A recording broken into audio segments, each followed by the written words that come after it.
Hi friends, അസ്സലാമു അലൈക്കും. ഇന്ന് ഞാൻ വന്നിട്ടുള്ളത് വളരെ എളുപ്പത്തിൽ തന്നെ നമുക്ക് ഉണ്ടാക്കാൻ പറ്റിയ ഒരു അടിപൊളിയായിട്ടുള്ള സ്നാക്സിൻ്റെ റെസിപ്പി ആയിട്ടാണ്. ഇതെങ്ങനെയാണ് ഉണ്ടാക്കുന്നതെന്ന് നോക്കിയാലോ. ഞാൻ ആദ്യം തന്നെ ഒരു പാത്രം ഇവിടെ എടുത്തു വെച്ചിട്ടുണ്ട്. ഇനി ഇതിലേക്ക് ചെറുതായി കട്ട് ചെയ്ത് വെച്ചിട്ടുള്ള ഉള്ളി ഇട്ട് കൊടുക്കാം.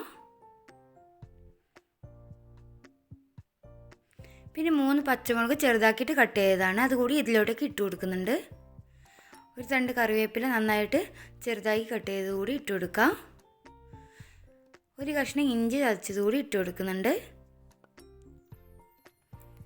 ഇനി ഇതിലേക്ക് ആവശ്യമായ ഉപ്പ് കൂടി ഇട്ട് കൊടുക്കാം.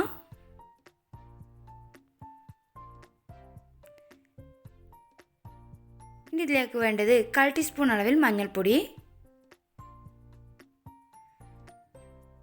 1/4 ടീസ്പൂൺ അളവിൽ മുളക് പൊടി,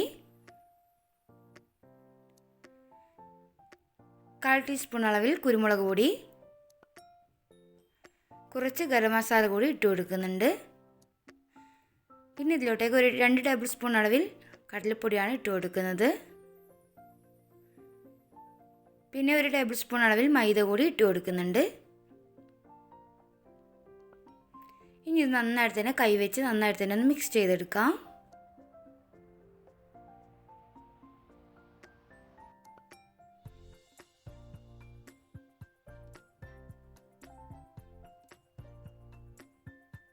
ഇതിവിടെ നന്നായിട്ട് തന്നെ മിക്സ് ചെയ്തെടുത്തിട്ടുണ്ട്.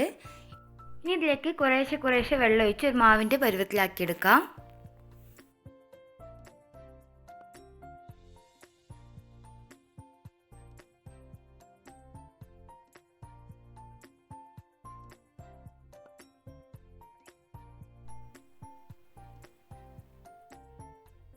ഇതൊരുപാട് തിക്കാവരുത്, അപ്പോൾ അതിനനുസരിച്ച് നമുക്ക് വെള്ളം ചേർത്ത് ഈ ഒരു പരുവത്തിലേക്ക് ആക്കിയെടുക്കണം. ഇത് കണ്ടോ, ഒരുപാട് തിക്കും ആയിട്ടില്ല, അതുപോലെ തന്നെ ഒരുപാട് ലൂസും ഇല്ലാത്ത കൺസിസ്റ്റൻസിയിലാണ് ചെയ്തെടുക്കുന്നത്. ഇനി ഇതിലേക്ക് വേണ്ടത് ബ്രെഡാണ് കേട്ടോ. നമുക്ക് ഏത് ഷേപ്പിൽ വേണമെങ്കിൽ നമുക്കിത് കട്ട് ചെയ്തെടുക്കാവുന്നതാണ്. ഇനി നമുക്ക് എന്താക്കാം, ഇതൊന്ന് ചുട്ടെടുക്കാം. എണ്ണ ഞാനിവിടെ ചൂടാവാൻ വെച്ചിട്ടുണ്ട്. എണ്ണ നന്നായി തന്നെ ചൂടായി കഴിഞ്ഞാൽ നമുക്കൊരു ബ്രെഡ് ഈ മാവിലോട്ട് മുക്കിയിട്ട് എണ്ണയിലോട്ട് ഇട്ട് കൊടുക്കാം.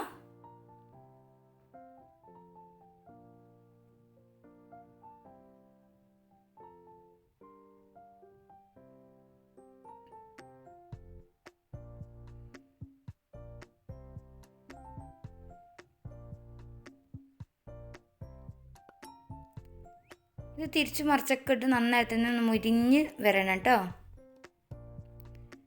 ഇതിപ്പോൾ ഇവിടെ റെഡി ആയിട്ടുണ്ട്. ഇത് നമുക്ക് എണ്ണയിൽ നിന്ന് കോരി മാറ്റാം. ബാക്കിയെല്ലാം തന്നെ ഇതുപോലെ ചെയ്തെടുക്കാം കേട്ടോ. നമുക്കിത് പെട്ടെന്ന് തന്നെ ഉണ്ടാക്കാനും കഴിയും, അതുപോലെ നല്ല ടേസ്റ്റി ആയിട്ടുള്ളൊരു സ്നാക്കാണ്. നിങ്ങൾ എന്തായാലും ഇതൊന്ന് ട്രൈ ചെയ്ത് നോക്കുക. നിങ്ങൾക്ക് ഇഷ്ടപ്പെട്ടാൽ ലൈക്ക് ചെയ്യാനും കമൻറ്റ് ചെയ്യാനും സബ്സ്ക്രൈബ് ചെയ്യാനും മറക്കരുത്. മറ്റൊരു വീഡിയോയുമായി വീണ്ടും കാണാം. Okay, bye bye.